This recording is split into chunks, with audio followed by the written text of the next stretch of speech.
नमस्कार, मैं अमित अवस्थी, ब्राह्मण परिषद उत्तर प्रदेश कानपुर का जिला अध्यक्ष।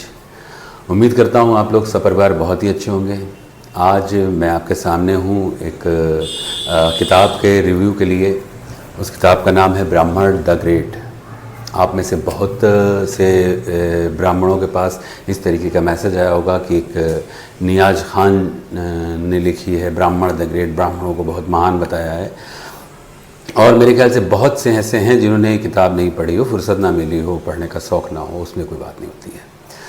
तो मैंने पढ़ी है और मुझे नियाज़ खान वैसे IAS अधिकारी, मुझे नहीं समझ में आ रहा है कि IAS अधिकारी इतना मतलब जिसे कहते हैं भारत की सर्वोच्च उसमें दिमाग वाला, बिना किसी ऐतिहासिक अध्ययन के इस तरह की किताब लिखेगा।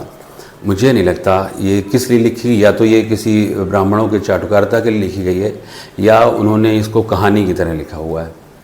क्योंकि ये पूरी किताब अगर मुझे कहा जाए इसमें 10 में से मैं इसमें 1 नंबर दूंगा, वो भी इस बात का कि IAS अधिकारी जी ने लिखी और काफ़ी मेहनत की है। इस किताब में ना तो कोई कहानी है। इस किताब का नायक जो होता है शुभेंद्रू, उसका नाम होता है, और वो बताता है कि वो एक विदेशी कंपनी में बहुत अच्छे पद पे कार्य कर रहा है और उसको सारे भोग विलास कर रहा है। वो विदेश में रहता है, सारे भोग विलास करता है वो, और एकदम से उसको ज्ञान आता है कि उसे लगता है कि नहीं, एक आचार्य चाणक्य हैं जिनका नाम कौटिल्य भी है, हम लोग सब जानते हैं कि उन्होंने कौटिल्य नाम से अर्थशास्त्र लिखी थी। तो आचार्य चाणक्य के मार्ग पे चलने का वो सोचता है, सारे भोग विलास को त्याग देता है और वो फिर अपना इस तरीके का कपड़े पहनने लगता है, चोटी रखता है और कुटिया में रहता है। ये बात आज की कहानी के हिसाब से बड़ी अजीब है और ये एक कॉमेडी नॉवेल ज़्यादा हो गई, बजाय इसको किसी एक धर्म या जात के नावल से लेके चलें। एक कॉमेडी है कि वो क्या करता है कि वो अपने सारे सर मुंडा लेता है और चोटी छोड़ देता है, फिर चाणक्य की तरह चोटी रखता है। फिर वो कहता है ब्राह्मण ही हिंदुस्तान को, ब्राह्मण ही फिर से उसी स्वर्णिम काल में बना सकते हैं, ब्राह्मण ही कर सकते हैं। ये बात बड़ी वाहियात है। ये जो भी वो शुभेंद्रू जो नायक ये सोच रहा है, और ब्राह्मण ही एक देश को बना सकते हैं, ये आज के समय में बिल्कुल असंभव बात है। और वो कहता है कि क्योंकि ब्राह्मण सर्वोच्च हैं, ब्राह्मण ब्रह्मा के मुख से निकले हैं, इसलिए ब्राह्मणों को चाहिए कि उनका, फिर वो वेशभूषा के बारे में बात करता है, ब्राह्मणों के एक अलग वेशभूषा। अब एक ब्राह्मण की वेशभूषा क्या होगी? जो चाणक्य पहनते थे, जिस तरह चाणक्य रहते थे उस तरह रहना चाहिए, या जिस तरह महर्षि विश्वामित्र रहते थे उस तरह रहना चाहिए, या जिस तरह वाल्मीकि रहते थे उस तरह रहना चाहिए। कई ब्राह्मण हैं, आदि शंकराचार्य जिस तरह रहते थे उस तरह रहना चाहिए।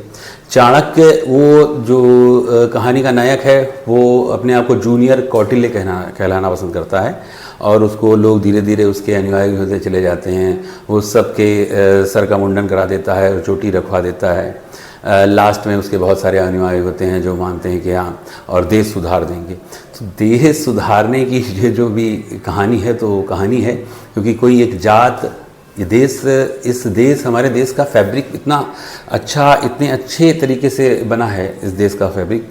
अगर ये कहा जाए कोई एक जात देश सुधार दे और कोई जात सर्वोपरि है, तो ये बहुत ही वैसी बात होगी कहना। और अगर आचार्य चाणक्य की बात करें तो आचार्य चाणक्य की अगर ब्राह्मण की परिभाषा आप पढ़ेंगे तो आचार्य चाणक्य ने कहा है जो अपने से ज़्यादा दूसरों को सर्वोपरि समझता है वही ब्राह्मण है।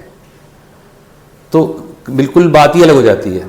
मेरे ख्याल से नियाज खान साहब ने चाणक्य को भी ठीक से नहीं पढ़ा, क्योंकि आचार्य चाणक्य थे, उन्होंने एक मौर्य को सम्राट बनाया, यानी वो ब्राह्मण पक्षधारी नहीं थे, जिस तरह इस कहानी का नायक करता है शुभेंद्रू, कि वो ब्राह्मणों के बारे में कि सिर्फ ब्राह्मण ही कर सकते हैं और कोई नहीं कर सकता है।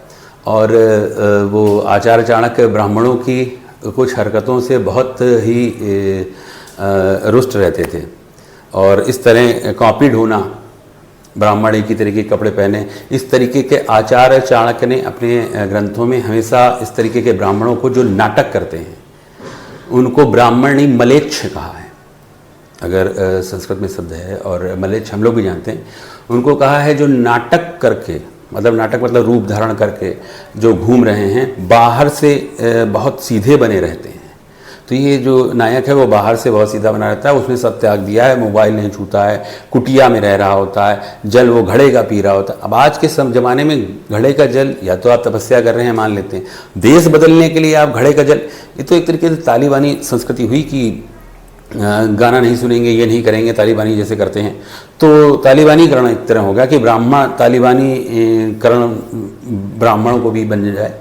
तो ये बहुत ही वाहियात है। तो मैं तो यही सलाह दूंगा कि अगर आप लोग को लगता है तो इसकी प्रचार करने के बजाय किताब पढ़ लें। बहुत सस्ती सी किताब है ये, 299 की है और बहुत कम पेजेस हैं और कोई स्टोरी तो नहीं है, वैसे कोई स्टोरी नहीं इस बुक में, क्योंकि और ये इससे कम से कम ये तो ख़त्म होगा कि आप ब्राह्मण का द ग्रेट नाम से, जो नियाज़ खान साहब ने जिस तरह ब्राह्मण द ग्रेट लिख के फेमस हो रहे हैं और ब्राह्मण बड़े खुश हो रहे हैं कि कुछ ब्राह्मण द ग्रेट, ये सिर्फ नाम है ब्राह्मण द ग्रेट, किताब में ऐसा कुछ नहीं है। ग्रेटनेस वाला कोई काम नहीं करता है किताब का नायक, जो रियल में ब्राह्मण को करने चाहिए, वैसा कुछ भी नहीं हो। नियाज़ खान साहब अपने इंटरव्यू में या इस कहानी में एक हिसाब से बताते हैं कि ब्राह्मणों का IQ सबसे ज़्यादा है।